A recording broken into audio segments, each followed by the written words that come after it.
प्रणाम मित्रों, ध्यानस्थ नमन।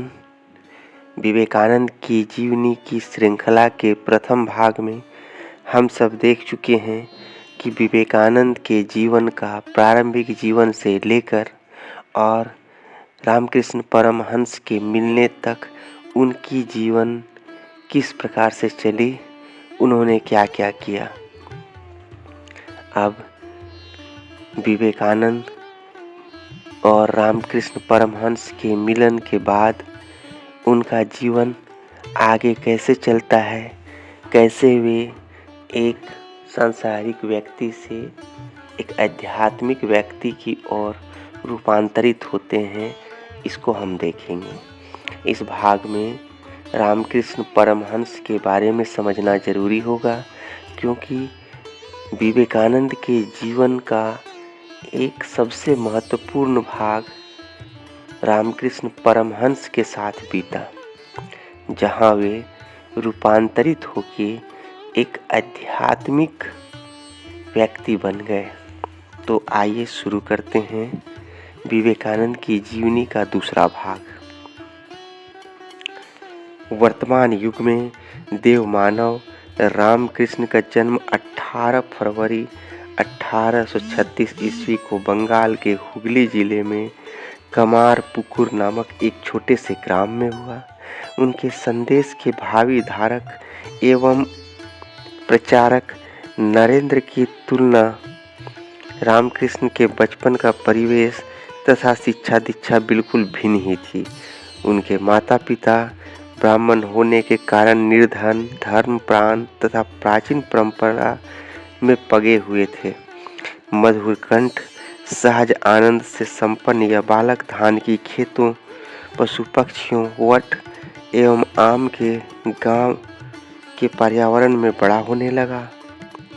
पढ़ाई लिखाई के प्रति वह उदासीन था और सारे जीवन ही वह अपढ़ ही रहे, परंतु उनकी अंतर्निहित आध्यात्मिक प्रवृत्तियां भक्ति, संगीत, भ्रमणशील साधु सन्यासियों के संपर्क में अभिव्यक्ति हो उठती थी। वे लोग अपनी रोमांचक आध्यात्मिक संस्मरणों के द्वारा उसकी बाल सुलभ कल्पना शक्ति को उभार देते थे। तब उनकी आयु 6 वर्ष ही थी। ये बातें रामकृष्ण के बारे में है। एक दिन काली घटाओं से आवृत आकाश के हिम के समान श्वेत बगुलों की उड़ान देखते हुए उनके जीवन में प्रथम बार समाधि लग गई। फिर देवी देवताओं पर ध्यान करते समय उन्हें बारंबार समाधि की अनुभव होने लगी। पिता के देहावसान के फलस्वरूप परिवार पर मंडराने वाले संकट के बादलों ने उनकी आध्यात्मिक भावों को और गहरा कर दिया। 16 वर्ष की आयु में अपने अग्रज के साथ रहने को वे कलकत्ता आए और यहाँ भी विद्योपार्जन में उनका मन नहीं रमा। उन्होंने स्पष्ट रूप से कह दिया कि सिर्फ दाल रोटी जुटाने वाली विद्या सीखने में उनकी बिल्कुल ही रुचि नहीं है। वे ईश्वर दर्शन के लिए तीव्र व्याकुलता का अनुभव करने लगे। दक्षिणेश्वर में काली मंदिर में पुजारी का काम हाथ में लेते ही मानो उनकी भावुकता की बांध टूट पड़ा। शास्त्र पूजा पद्धति की जटिलताओं से अनजान श्री रामकृष्ण ने अपना पूरा हृदय प्रार्थना और भजन में लगा दिया। ईश्वर दर्शन की तीव्र आकांक्षा ने उनकी खाने, सोने और अन्य दैहिक आवश्यकताओं की सुध भुला दी। समीप के वन में ध्यान करते हुए वे सारी रात गुजार देते। आशा और संदेह उनके मन में धूप छाया के समान आते जाते रहे, परंतु उनकी आंतरिक श्रद्धा एवं सिद्ध संतों की वाणी उनके निराशा के क्षणों में सहारा देती थी। वैदिक पूजा एवं प्रतिमा का दर्शन उसके जिज्ञासु मन को संतुष्ट न कर सका। उन्हें लगता कि मात्र पाषाण की प्रतिमा उन्हें शांति और संतुष्टि प्रदान नहीं कर सकती। मूर्ति के अंदर निश्चय ही कोई वास्तविक आत्मा होगी और उसी का वे साक्षात्कार करना चाहते थे। परंतु यह कोई आसान काम तो था नहीं। जगदम्बा काफी काल तक लुका छिपी का खेल करते हुए उन्हें व्याकुल करती रही और अंत में इस युवा भक्त के स्नेहपूर्ण आवेदन पर द्रवीभूत हुई माँ का दर्शन पाकर श्री रामकृष्ण बाह्य संज्ञा शून्य हो मंदिर के फर्श पर गिर पड़े। उनके अंतर के अनंत आनंद की अनुभूति हिलोरें लेने लगी। इस अनुभूति में उन्हें अपने भावी जीवन का थोड़ा आस्वादन मिला, पर इसने उन्हें और भी उन्मत्त कर दिया। गहनतर अनुभूतियों के लिए उनकी पिपासा तीव्रतर हो उठी। वे खुली तथा बंद आंखों से भी माँ का दर्शन निरंतर करने को लायक थे। अतः वे विविध प्रकार की कठोर साधनाओं में डूब गए। अपनी उच्च जाति के अहंकार को निर्मूल करने के लिए वे चोरी छिपे भंगी का शौचालय साफ कर आते थे। निर्मम विचार शक्ति के द्वारा उन्होंने स्वर्ण और मिट्टी में भेद पूर्णतः दूर कर डाला। पवित्रता उनके लिए श्वास प्रश्वास के समान स्वाभाविक हो गई। वे किसी भी नारी को स्वप्न में अपनी माँ जगदम्बा के अतिरिक्त अन्य किसी भी भाव से न देख पाते थे। वर्षों तक सोते समय भी उनकी पलकें न झपकी और अंत में उन्हें पागल करार दिया गया। श्री रामकृष्ण का कोमल शरीर उनकी कठोर साधनाओं का भार सहन नहीं कर सका और अपने स्वास्थ्य में सुधार के लिए वे कमारपुकुर गए। सगे संबंधियों एवं मित्रों को उनके स्वभाव में विशेष परिवर्तन दिख पड़ा। एक समय का प्रफुल्ल चित्त बालक अब एक ध्यान तन्मय युवक में परिवर्तित हो चुका था, जिसकी दृष्टि कहीं दूर क्षितिज पर लगी हुई थी। माँ द्वारा विवाह का प्रस्ताव आने पर रामकृष्ण ने इसे जगदम्बा की इच्छा मानकर अपनी सहमति दी। उन्होंने इसके लिए उपयुक्त बालिका का भी पता दिया। वहां से 3 मील दूर जयराम वाटी ग्राम में पंचवर्षीय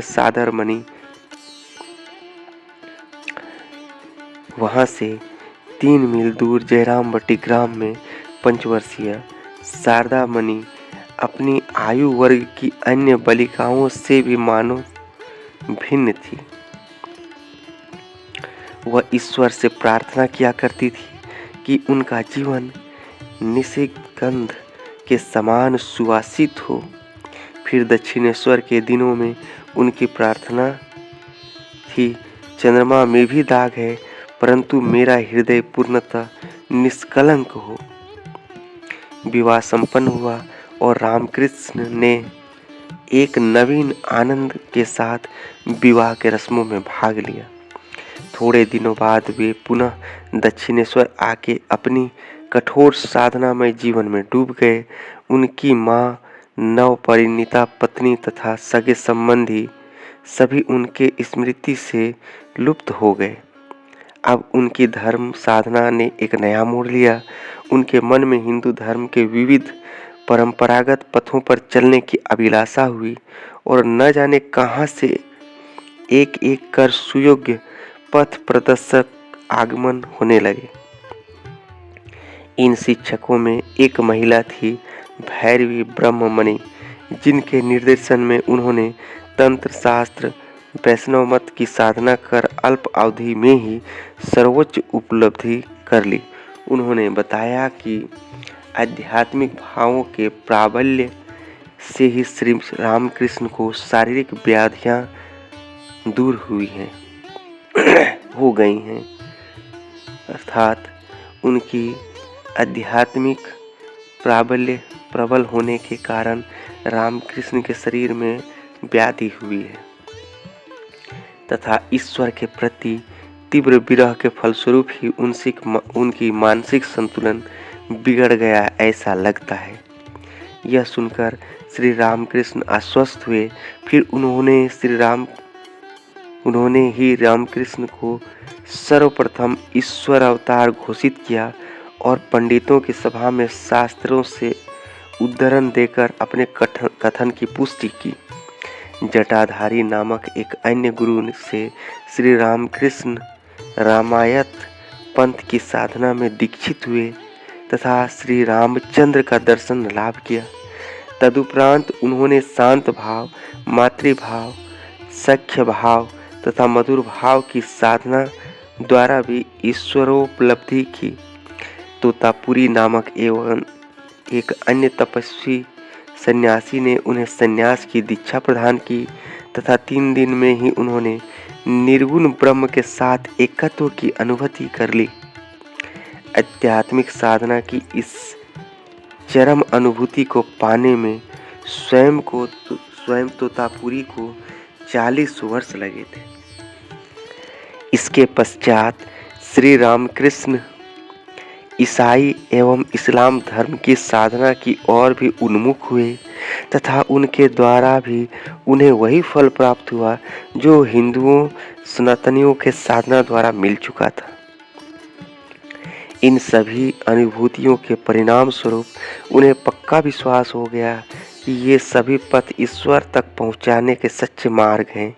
अंत में उन्होंने अपनी 19 वर्षीय धर्मिणी की जगदम्बा प्रतीक के रूप में पूजा की तथा अपनी समस्त साधनाओं के फल उनके चरण में सौंप दिया।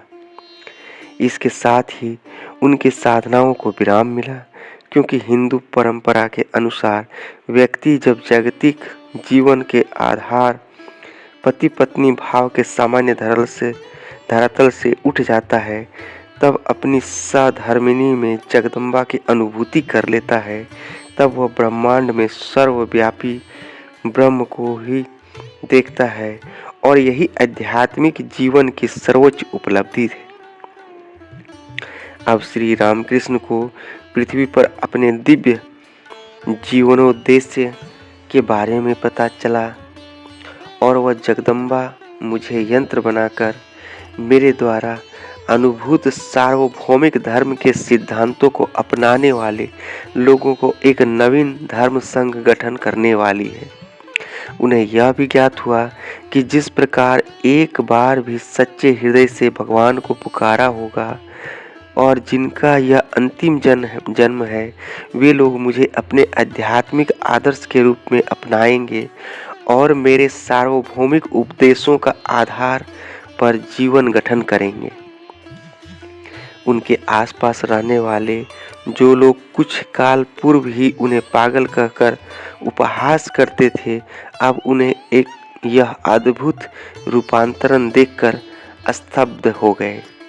युवा पुजारी अब भक्त से तपस्वी, तपस्वी से संत, संत से ब्रह्मज्ञ और ब्रह्मज्ञ से एक नए युग प्रवर्तक बन चुके थे।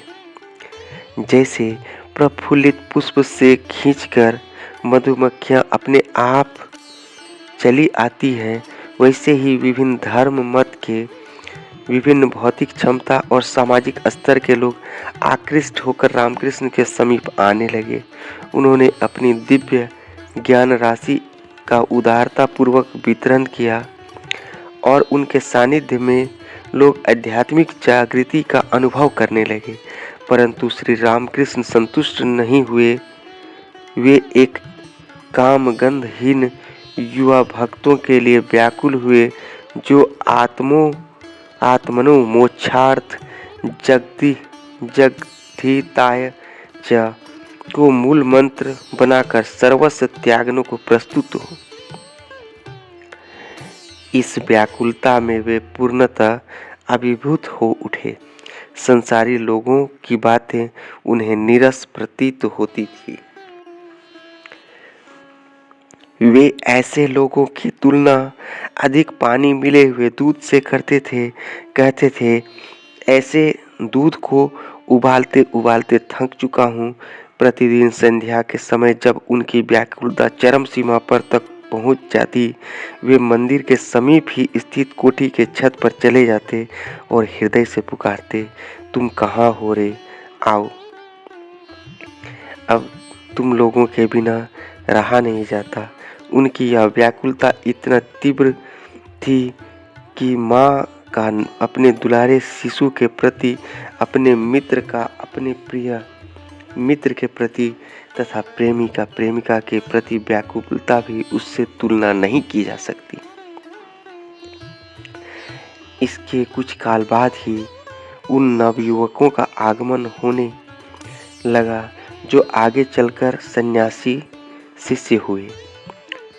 उनमें सर्वप्रमुख थे नरेंद्रनाथ। दक्षिणेश्वर में हुई श्री रामकृष्ण तथा नरेंद्र के बीच पहली भेंट अत्यंत महत्वपूर्ण थी। श्री रामकृष्ण ने क्षण भर में ही उन्हें भावी संवेदवाहक के रूप में पहचान लिया। नरेंद्रनाथ अपने साथ दक्षिणेश्वर को आए अन्य युवकों से बिल्कुल भिन्न थे। उनका अपने कपड़ों, बाह्य सज्जा की ओर जरा भी ध्यान न था। उनकी आंखें प्रभावशाली, अंशतः अंतर्मुखी थी, जो उनके ध्यान तन्मयता का द्योतक थी।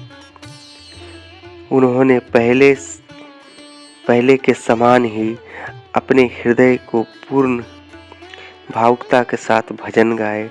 उनके पहले भजन का भावार्थ इस तरह से था: मन चल घर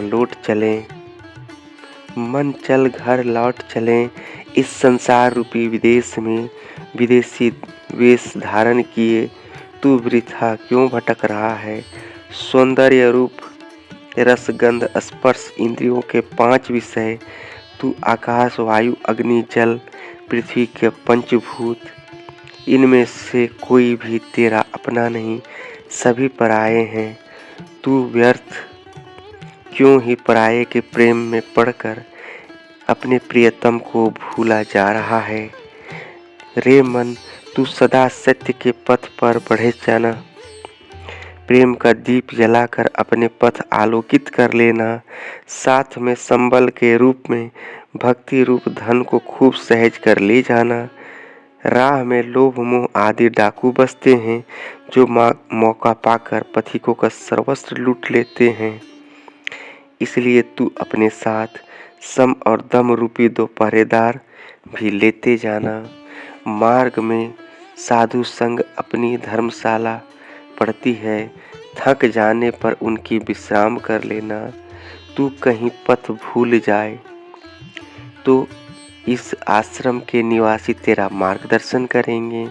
पथ में कहीं कोई भय का कारण दिख पड़े, तू पूरे हृदय से राजा की दुहाई देना, क्योंकि उस पथ पर राजा का बड़ा दबदबा है, यहाँ तक कि यम भी उसे भय खाते हैं। गाना समाप्त हो जाने पर श्री रामकृष्ण ने सहसा नरेंद्र का हाथ पकड़ लिया और उन्हें उत्तरी बरामदे पर ले गए। उनके गालों से होकर आंसुओं की धार बहती देखकर नरेंद्र अर्थात भावी विवेकानंद के विस्मय की सीमा न रही। श्री रामकृष्ण कहने लगे, आह, तू इतने दिनों बाद आया। तू बड़ा निर्मम है, इसलिए तो इतनी प्रतीक्षा करवाई। विषयी संसारी लोगों की व्यर्थ बकवास सुनते सुनते मेरे कान झुलस गए हैं। दिल की बातें किसी को न कह पाने के कारण कितने दिनों से मेरा पेट फूल रहा है। फिर भी हाथ जोड़ते हुए बोले, मैं जानता हूँ प्रभु, आप वे ही पुरातन ऋषि नर रूपी नारायण हैं। जीवों की दुर्गति नाश करने को आपने पुनः शरीर धारण किया है। बुद्धिवादी नरेंद्र ने इन वाक्यों को उन्मादी बकवास समझा।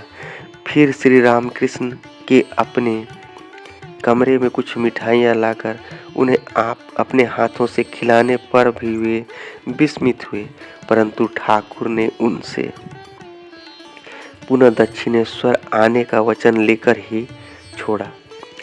पुनः कमरे में लौटने के बाद नरेंद्र ने उनसे पूछा, महाराज, क्या आपने ईश्वर देखा है?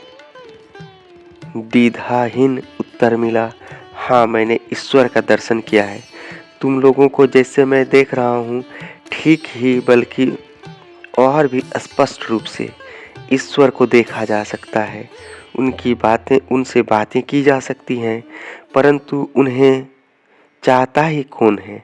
लोग लोग पति पत्नी बच्चों के लिए धन दौलत के लिए घड़ों आंसू बहाते हैं, परंतु ईश्वर के दर्शन नहीं हुए तो कौन रोता है? यदि कोई उन्हें हृदय से पुकारे तो अवश्य ही वे दर्शन देंगे। नरेंद्र तो अवाक रह गए। वे जीवन में प्रथम बार ऐसे व्यक्ति के सामने हुए थे जो ईश्वर की अनुभूति का दावा कर सकते थे, परंतु वे जीवन में प्रथम बार सुन रहे थे कि ईश्वर का दर्शन संभव है। उन्हें ऐसा लगा कि श्री रामकृष्ण अपनी आंतरिक अनुभूतियों की गहराइयों से बोल रहे हैं। उनकी बातों पर अविश्वास नहीं किया जा सकता है, तथापि इन बातों के साथ अभी थोड़ी ही देर पूर्व देखे गए विचित्र व्यवहार का वे सामंजस्य नहीं कर सके। फिर दूसरों के सामने श्री रामकृष्ण का व्यवहार भी नरेंद्र के लिए बड़ा पहेली था। उन दिनों वह युवक किन कर्तव्य विमूढ़ होकर लौटा, तथापि उसके अंतर में शांति विराज रही थी। श्री रामकृष्ण के पास द्वितीय बार आने पर नरेंद्र को और भी विचित्र अनुभव हुए। उनके आगमन के 2-4 मिनट बाद ही वे उनकी ओर बढ़ने लगे तथा अस्पष्ट स्वर में कुछ कहते हुए उनकी ओर बढ़ने लगे। फिर सहसा ही दाहिनी पैर उनके शरीर पर रख दिया।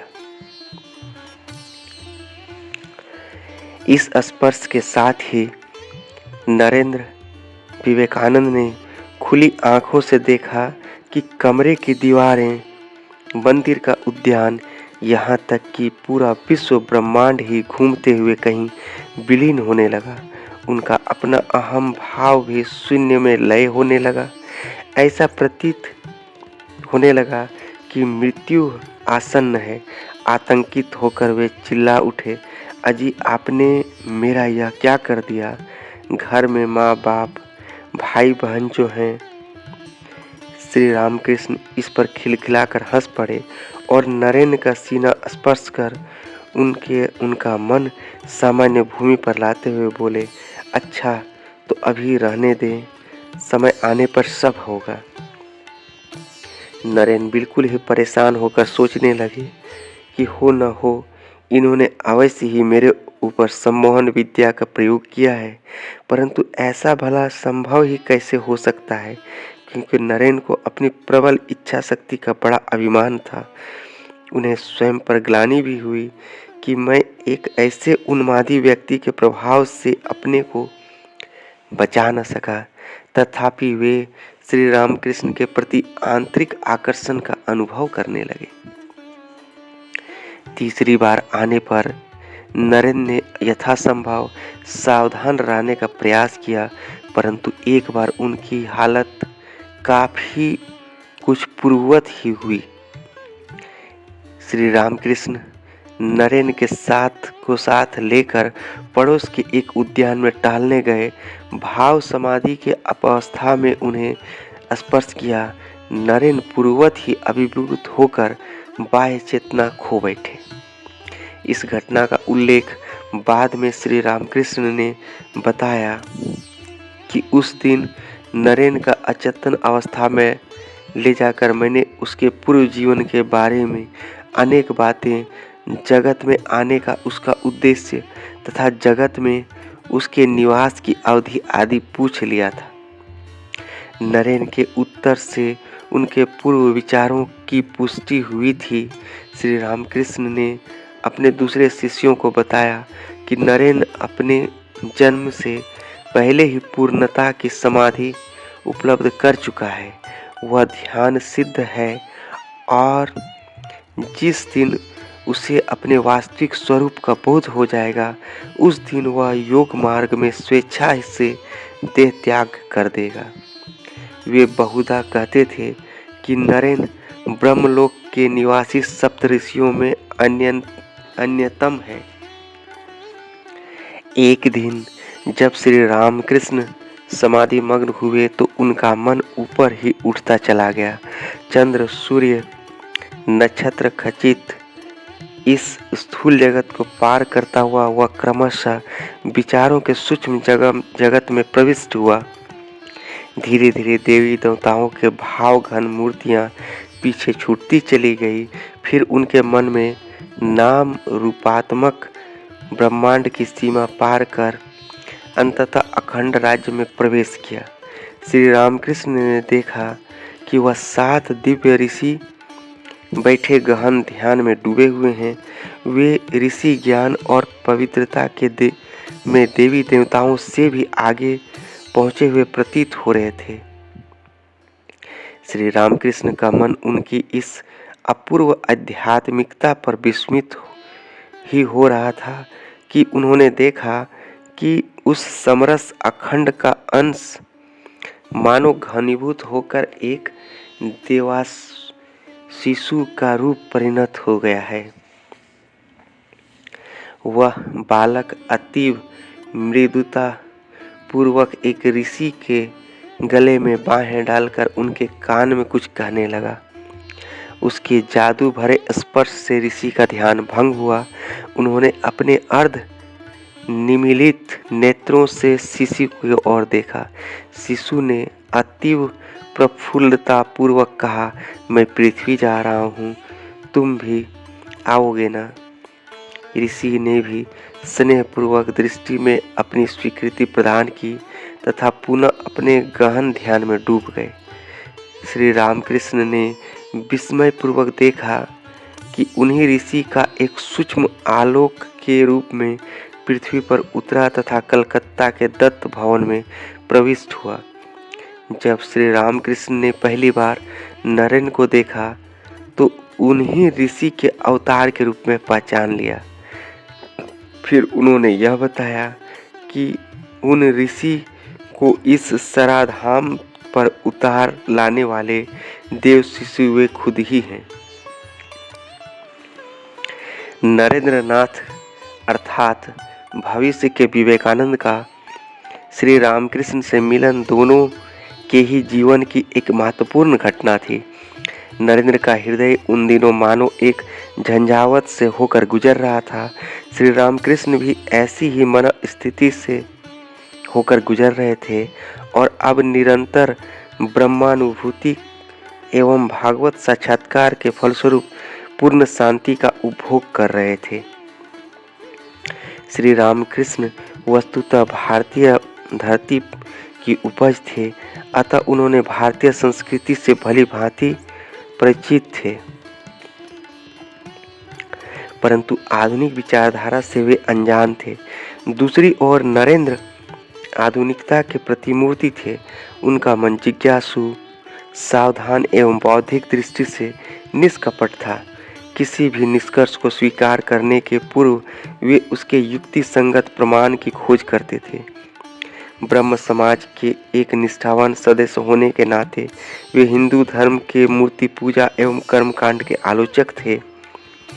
मानव एवं ईश्वर के बीच वे गुरु रूपी मध्यस्थ की आवश्यकता को अनुचित मानते थे। वे मानवीय दुर्बलताओं से परे माने जाने वाले गुरु नामधारी ऐसे लोगों के भी आलोचक थे जिनका आश्रय लेकर साधक उनकी ईश्वर ज्ञान से पूजा करते थे। श्री रामकृष्ण के दिव्य दर्शनों की तो वे मानसिक भ्रम कहकर खुली निंदा करते थे। 5 वर्षों तक नरेंद्र अर्थात भावी विवेकानंद श्री रामकृष्ण की प्रत्येक बात एवं क्रिया को युक्ति की कसौटी पर कसते और अपने को अंधविश्वास से बचाने का प्रयास करते रहे। इस अवधि में उन्होंने रामकृष्ण को भली भांति निरखा परखा। श्री रामकृष्ण को अपना गुरु एवं आध्यात्मिक जीवन का पथ प्रदर्शक स्वीकारने के पूर्व उन्हें अनेक कष्टों और मानसिक यातनाओं से होकर गुजरना पड़ा, परंतु जब उन्हें स्वीकार किया तो उनका यह निर्णय आंतरिक, अंतिम एवं अटल था। श्री रामकृष्ण भी एक परीक्षा करके स्वीकार करने वाला शिष्य पाकर अत्यंत संतुष्ट हुए। ये नरेंद्र ही संपूर्ण विश्व के लिए उनके भावी संवेदवाहक थे। नरेंद्र रूपी इल्ली जिस आंतरिक प्रक्रिया के द्वारा क्रमशः एक सुंदर तितली के रूप में परिवर्तित हुई, वह सभी गहन आध्यात्मिक रहस्यों के समान ही जगत की दृष्टि में सदा के लिए अज्ञात रह जाएगी। तथापि बाहर से भी एक प्रेमी, धैर्यवान तथा क्षमाशील गुरु तथा उनके अहंकारी एवं हठी शिष्य के बीच एक आंतरिक संबंध का विकास दिख पड़ा। श्री रामकृष्ण ने कभी भी नरेंद्र के युक्तिवाद को निरुत्साहित नहीं किया, अपितु उनकी बौद्धिक चुनौती का सामना अपने प्रत्यक्षानुभूति से प्राप्त उत्कृष्टतर ज्ञान से किया। जब नरेंद्र ने बुद्धि चरम रहस्य को सुलझा पाने में असमर्थ रही, तो गुरु ने आवश्यकता अनुसार उन्हें अंतर्बोध प्रदान किया। इस प्रकार श्री रामकृष्ण ने अपने असीम धैर्य, स्नेह एवं देखरेख के द्वारा इस विद्रोही युवक को वशीभूत किया और उनके धर्म जीवन की नींव पक्की करने के लिए उन्हें नैतिक एवं आध्यात्मिक साधनाएं करवाई। नरेंद्र नाथ की उपस्थिति मात्र से ही श्री रामकृष्ण का मन मयूर एक अवर्णनीय आनंद के साथ नाच उठता था। इसके फलस्वरूप सात्विक भावों का स्फुरन होने लगा। पहले से ही अनेक लक्षण देखकर उन्हें अपने शिष्य का भावी महानता का बोध हो गया था, जिसकी अभिव्यक्ति समय आने पर होने को थी। दूसरे लोग जिसे नरेंद्र की उद्धता एवं हठीलापन समझते थे, वही रामकृष्ण की दृष्टि में उसका पुरुषत्व और आत्मविश्वास प्रतीत होता था, जो उनके आत्मसंयम एवं जन्मजात पवित्रता द्वारा प्रादुर्भूत हुआ था। नरेंद्र की थोड़ी भी आलोचना असह्य थी। बहुधा वे कहते कि उनके बारे में कोई जल्दी धारणा न बनाए, लोग कभी भी उनका पूर्ण स्वरूप न जान सकेंगे। श्री रामकृष्ण नरेंद्र नाथ को जागतिक कलमशों से रहित साक्षात नारायण की प्रतिमूर्ति मानकर उन्हें स्नेह करते थे, परंतु इसकी समालोचना भी हुई।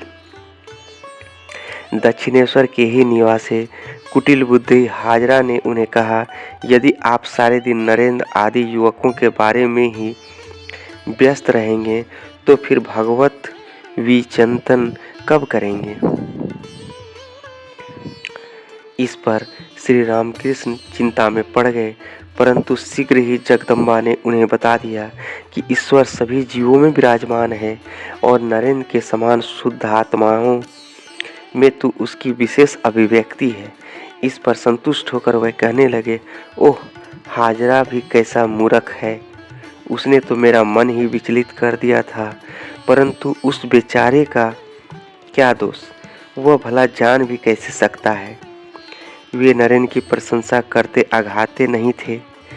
इसके फलस्वरूप युवा शिष्य प्रायः ही लोगों के समक्ष लज्जित हो जाते और उनकी इसे मोहांधता मानकर निंदा भी करते।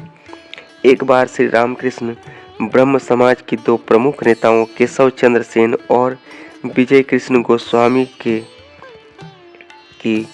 अच्छी प्रशंसा कर रहे थे। इसके बाद कहने लगे, मैंने देखा केशव जिस प्रकार एक शक्ति से जगत विख्यात हुआ है, वह नरेंद्र में बैठी 18 शक्तियाँ नरेंद्र में विद्यमान हैं। फिर देखा केशव और विजय में ज्ञान ज्योति दीप शिखा के समान जल रही है, पर नरेंद्र में देखा हुआ सूर्य के समान जज्वल्यमान है। परंतु ये प्रशस्तियां सुनकर फूला समाने के स्थान पर नरेंद्र नाराज हुए और उनकी इस उक्ति उनके दिमाग की सनक मानकर उनकी तीव्र भर्त्सना की। श्री रामकृष्ण के प्रतिवाद करते हुए कहा, मैं क्या करूं? तू समझता है कि ये मेरे अपने विचार हैं, परंतु जगदम्बा ने मुझे जो दिखाया है मैं सिर्फ उतना ही कहा। माँ तो मुझे सत्य छोड़ कभी मिथ्या दिखाती नहीं। परंतु नरेंद्रनाथ को विश्वास न हुआ। उनकी दृढ़ धारणा थी कि वे तथाकथित दिव्य दर्शन मन की भ्रांतियां मात्र है। उन्होंने भली भांति व्याख्या करके श्री रामकृष्ण को समझा दिया कि पाश्चात्य दर्शन के मतानुसार बहुधा मानव का मन ही उसे धोखा देता रहता है। जहाँ व्यक्तिगत आसक्ति हो वहाँ तो धोखा होने की संभावना काफी बढ़ जाती है।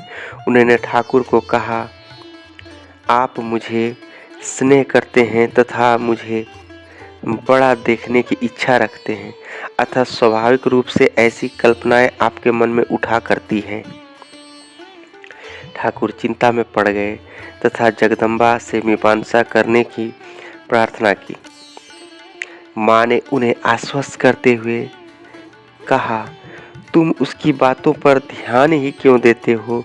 थोड़ी ही दिनों में वह तुम्हारी सारी बातें सत्य मान लेगा।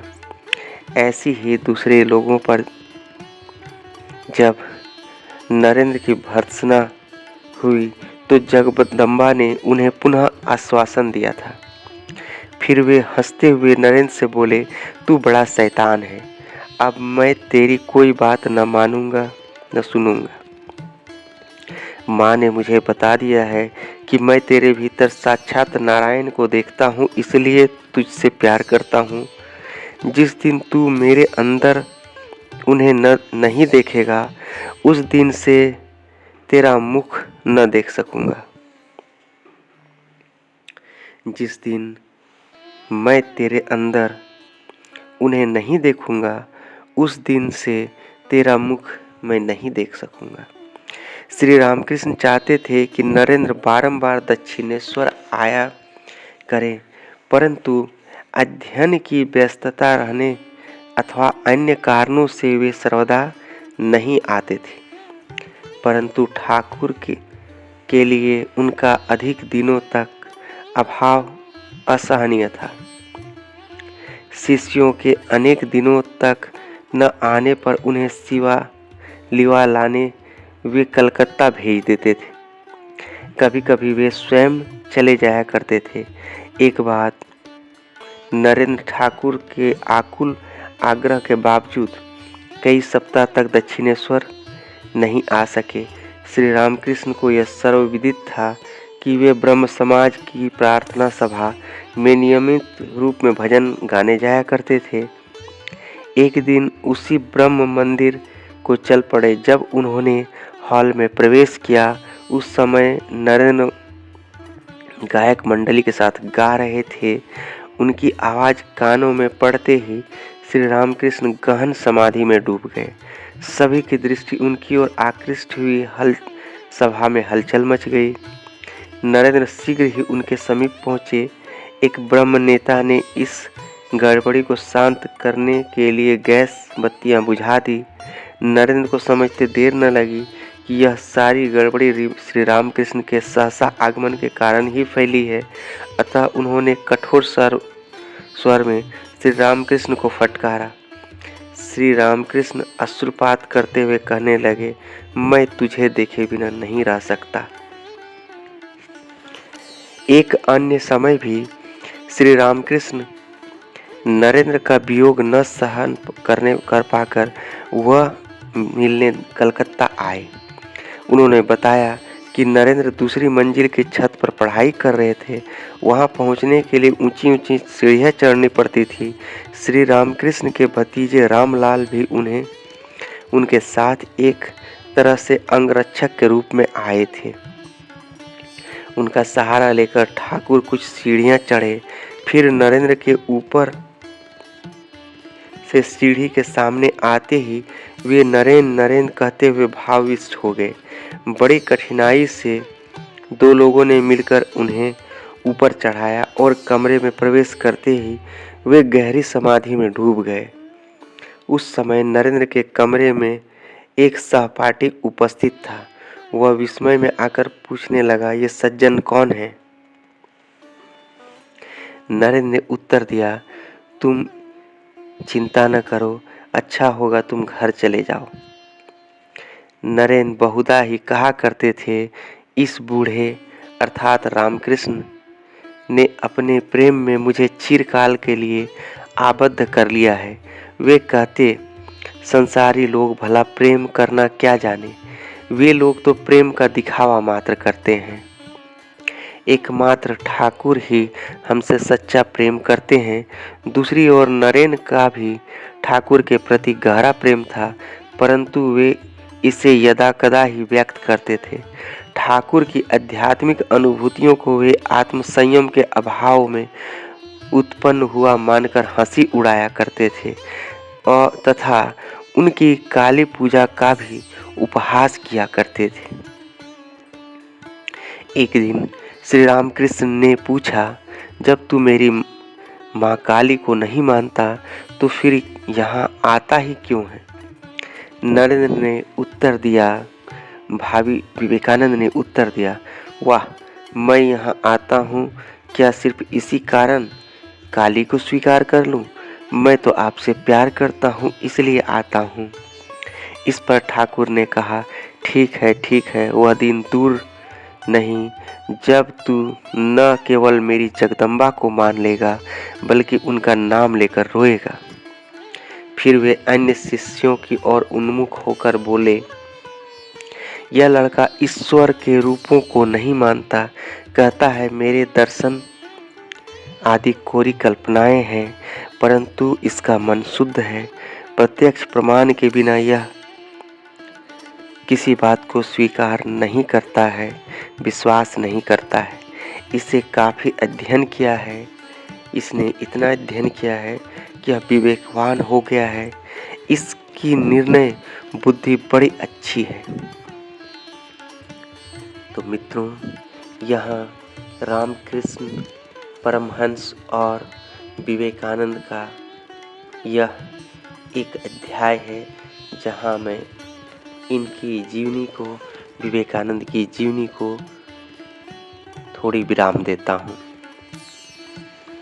मित्रों, विवेकानंद की जीवनी की श्रृंखला का दूसरा भाग यहीं समाप्त होता है और हम सब अब तीसरे भाग में पुनः मिलेंगे। तब तक के लिए सभी मित्रों को प्रणाम, ध्यानस्थ नमन, धन्यवाद।